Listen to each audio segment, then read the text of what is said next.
Мейірімді бала.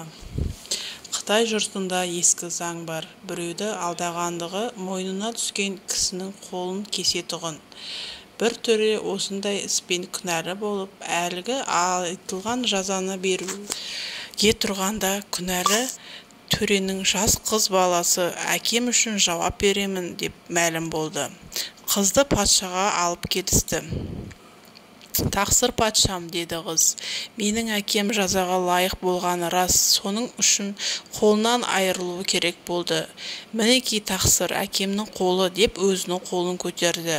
Бұл қол да менің жазықты болған атамның қолы, бірақ мұнымен бала-шағаларын асырауға шамасы келмейді. Бұйырыңыз, тақсыр, осы нашар қолын кесіп, жұмысқа жарап бала-шағаларын асырайтын қолын атама қалдыруға.